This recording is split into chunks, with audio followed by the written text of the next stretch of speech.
¿Qué tal? ¿De qué vamos a hablar? De lo que estamos viendo de que crímenes de guerra y atrocidades de Ucrania.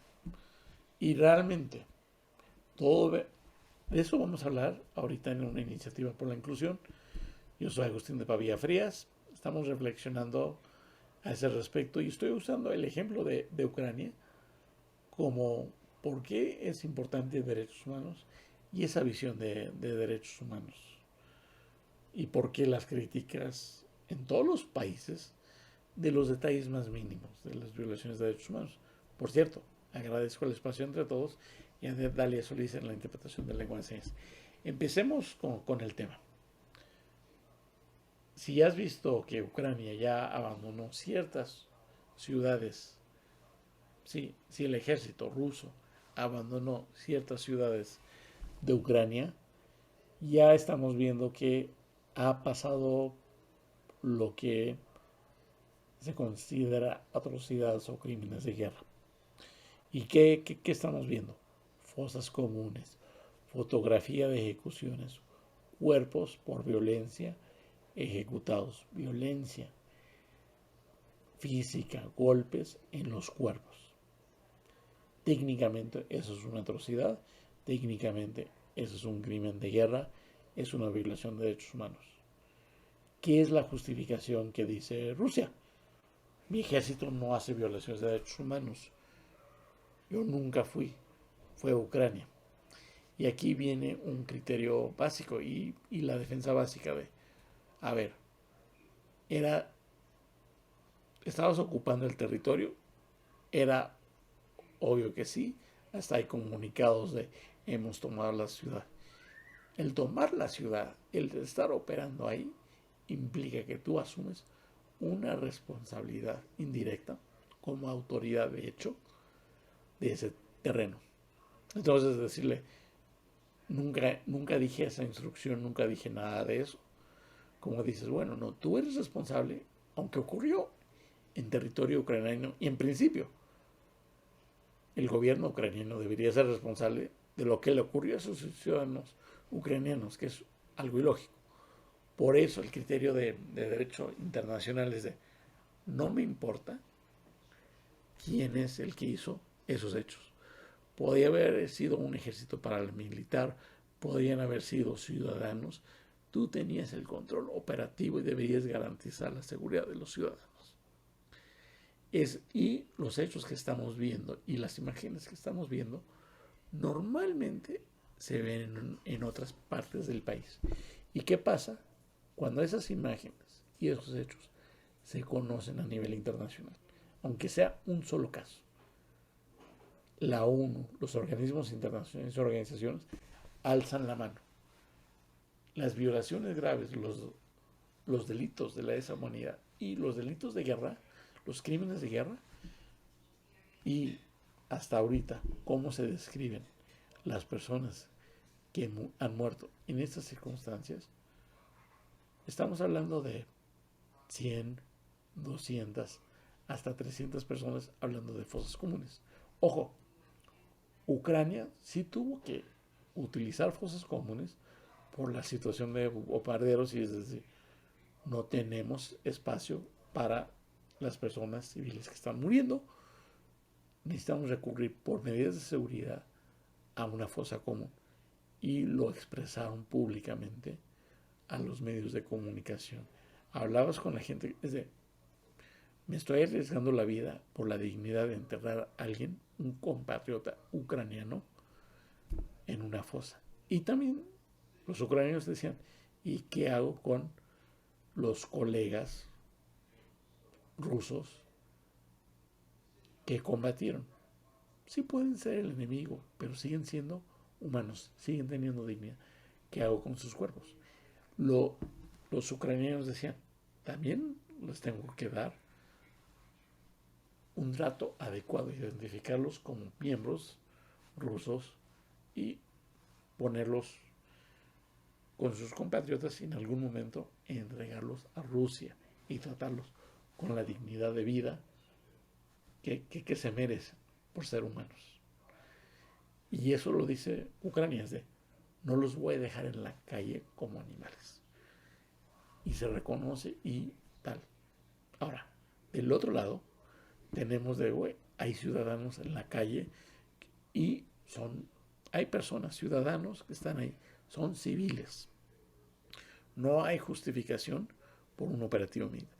Y aun siendo un operativo militar, se debe de, por reglas de la guerra, tratar a los prisioneros de guerra y los restos de las personas que murieron en la guerra con la dignidad de vida. Entonces, lo que está pasando, lo que estamos viendo, sí es una atrocidad. Pero esa atrocidad y esos argumentos de fueron otros grupos que esto, que el otro, son similares a las atrocidades que se vivieron con el régimen nazi. Y en el régimen nazi era de, oye, ¿quién está haciendo las agresiones contra el pueblo judío? No, el propio pueblo nacional alemán no los quieren, entonces los agreden, los sacan de la ciudad. Y es de, ¿qué quieres? ¿Que yo me interponga en un linchamiento público? Y es de, tú eres autoridad, tú tienes la fuerza. Tienes que evitar ese linchamiento. Tú no puedes decir, no voy a poner en medida. Tienes un deber. Y al no hacer algo, eres cómplice. Al decir, es que es una autoridad local y yo respeto a las autoridades locales, también eres cómplice. Estos son más o menos los argumentos que está utilizando Rusia. Entonces, cuando estamos en un país y un gobierno dice, es que es un hecho de violencia de entre particulares o no, es de, no me importa la situación o los hechos. Tú me tienes que investigar cuál era, si es una situación de violencia o si es un clima y un conflicto que escala y que tú nada más sabes que está ocurriendo y no metes las manos. O es que no sabemos si es grave o no. No me importa que es grave, no me importan los hechos. Pero tener fosas clandestinas, fosas comunes, cuerpos no identificados, aún con razones médicas y de, es que no tengo presupuesto para cremaciones de, sí, en Ucrania, en medio de la guerra, están haciendo hasta lo imposible por enterrar a las personas con dignidad. En un país no puedes decir, por razones de presupuesto, no tengo un lugar en el CEMEFO, en la unidad forense para tener el cuerpo y tratarlo con dignidad. Es una justificación. Entonces, cualquier acción que eso pase, aunque sea un solo caso, la comunidad internacional aprendió. Una sola crítica a alguien que defiende, un solo ciudadano, a periodistas, que también está pasando en Ucrania, todo lo que está pasando en Ucrania, por eso la comunidad internacional hace ese aspecto importante.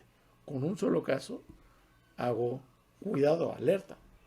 Sí puede ser un hecho aislado, un hecho entre particulares, pero te digo que investigues y que tomes acciones de prevención, para que después, cuando es de, bueno, es que nada más son 100 o 200, es de, no importa, no es sistemático, porque son miles de personas que mueren en el país al año. Entonces nada más 200 no importa. No importa el número. Lo que importa son las circunstancias, que son circunstancias propias de un Estado que no le importa la vida, de una autoridad que no le importa la dignidad de las personas. ¿Por qué? Porque estamos en guerra. No hay un respeto mínimo a la dignidad de los combatientes y de los ciudadanos. Y ese aspecto de dignidad y de importar, tal, que son reglas de guerra, también son reglas de derecho humano, de violaciones graves de derechos humanos, que son las mismas reglas de desaparición forzada, las mismas reglas de violaciones graves de derechos humanos, en un contexto, no de guerra, pero en un contexto de una responsabilidad estatal. Yo normalmente cuando doy las clases de desaparición forzada y violación de derechos humanos graves, es que no existe, es nada más una situación aislada. Estas reglas se hicieron en la situación más extrema, la situación de guerra. Si tenemos reglas de guerra y actos que no aceptamos en guerra, imágenes que decimos, eso no es aceptable en ninguna circunstancia, aún en guerra, tampoco lo podemos aceptar en un Estado que es democrático, en un Estado donde se respeta el derecho. Esos son indicadores de que hay un problema. Puede ser un problema de negligencia, puede ser un problema de una persona, pero el Estado tiene que garantizar que sea una persona, dos personas, y que se resuelva la problemática. Y no solamente decir, bueno, son pocos. Uno es demasiado en esta circunstancia. Por ejemplo, en números concretos, en cuanto a números generales, México está 100, 1000 veces peor respecto a los números de víctimas de violencia, víctimas de guerra, víctimas de la guerra de narcotráfico, víctimas de muerte violenta en México que en Ucrania. Y es común ver en las noticias las mismas imágenes que vemos en Ucrania. No estamos en guerra. Entonces es muy difícil encontrar una justificación con dignidad, que tenga ética para justificar lo que está pasando en México. No es por criticar a México, sino es de, en ninguna circunstancia se justifica los hechos. No podemos decir, como somos nosotros, no nos juzgamos propiamente. Ese es el deber moral que un país tiene, que una cultura tiene. Si no lo acepto en guerra, si hago la crítica en guerra, también debo hacer la misma crítica en mi propio país. Por eso es el aspecto básico de violaciones graves de derechos humanos. Y los mecanismos de derechos humanos, los defensores de derechos humanos, han alzado la voz. Es un caso, son dos casos, son tres casos. ¿Por qué? Porque es importante. En un caso se puede prevenir, en un caso se pueden hacer acciones para bajar el nivel, mitigar los riesgos. Porque hay algo de fondo que no se resuelve de la noche a la mañana. Pues se tiene que tomar acciones. Y ya cuando estás en un nivel mucho mayor que en guerra, estamos en un aspecto. Y otro aspecto técnico de por qué estamos hablando de criminales de guerra y todo eso es de el gobierno ruso y el presidente Vladimir Putin dice, yo ordeno, yo controlo, todas las órdenes vienen del gobierno central, yo tengo el poder absoluto. Si dices yo tengo el poder absoluto, tienes la responsabilidad absoluta. No puedes decir no sabía. No que no sabías y ordenabas todo. Si puedes ordenar y controlar todo, debes de saber cuando es de oye, ¿y qué pasó con esa unidad, con esa persona que no se reportó a sus funciones militares, que está desaparecida, que abandonó el servicio militar? ¿Lo abandonó o está haciendo cosas indebidas? Bueno, no me importa. Si no te importa, eres responsable. Ahora, lo más probable, si tienes un rigor militar, es de, ¿qué es más probable? Que se perdió y que le estás dejando hacer cosas y que no lo estás supervisando, o estás diciendo, sé que hay personas ahí, pero no los superviso y pueden hacer lo que quieran, que es lo más grave. Y además, hay reportes de mercenarios, actividad paramilitar, y no propiamente del ejército ruso, en operaciones que opera el territorio ruso, que opera el ejército ruso. Entonces, como es, bueno, no es el ejército ruso, pero hay infiltrados en el ejército. ¿Cómo estás permitiendo que operen mercenarios en tu ejército? No, no estás mintiendo, tu ejército no está haciendo eso, pero estás permitiendo que mercenarios, que agentes externos al ejército realicen esas acciones que tú no puedes realizar. Eres culpable por la omisión. Y más o menos es como el mismo argumento que se utiliza en cualquier país para valorar derechos humanos y también se utiliza para valorar la situación en México.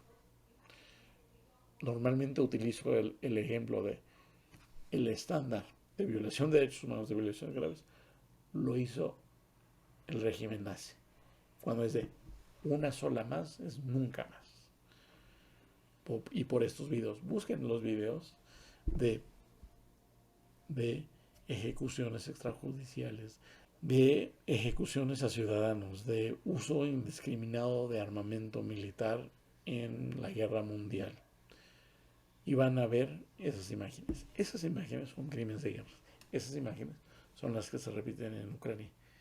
Y por circunstancias ajenas a la guerra, esas imágenes se repiten en México, en Estados Unidos, a lo mejor una vez en un caso, pero se repite. Y en esos casos, cuando dices, es un caso aislado, juzga, previene, investiga y di, nadie más puede hacer esto, porque aquí existe un Estado de Derecho. O estás en el otro supuesto. No me importa, somos un Estado débil y estamos en un estado de anarquía. Un estado similar a la guerra. Es por eso la importancia de cuidar que esos hechos no ocurran. No estoy juzgando a ningún país, nada más estoy diciendo, si tú en este momento estás diciendo que es incorrecto, también cuando ves las imágenes de tu propio país, ¿qué es lo que estás diciendo? ¿Estás manejando una doble moral? ¿O, o qué está pasando? Y estás criticando a las personas que tienen el valor de alzar la voz y decir, oye, esto no es correcto. Igual como los ciudadanos ucranianos que en algún momento están defendiendo la libertad de expresión, los abusos y están arriesgando su vida para garantizar la dignidad de las personas o evidenciar la realidad que están viviendo, que es contra la dignidad humana, es algo para reflexionar. No es algo para juzgar, pero sí es algo para decir, ocurre, ha ocurrido y puede volver a ocurrir. No estamos exentos en la humanidad que esto pase. Nada más para un espacio de reflexión. Otra vez, insisto, no estoy juzgando el actuar de ninguna fracción política, de nada, sino es de la situación de los países, de muchos de los países pasa esto. Y que esto sirva como una reflexión. Si no se permite en Ucrania, que tampoco se permita en ningún otro país, aún en tu propio país. Bueno, gracias por su tiempo. Soy Agustín de Pavía. Gracias por el espacio de una iniciativa por la inclusión, el espacio entre todos. Y gracias a Dalia Solís por la interpretación de lengua de señas. Nos vemos para el próximo capítulo. Hasta luego.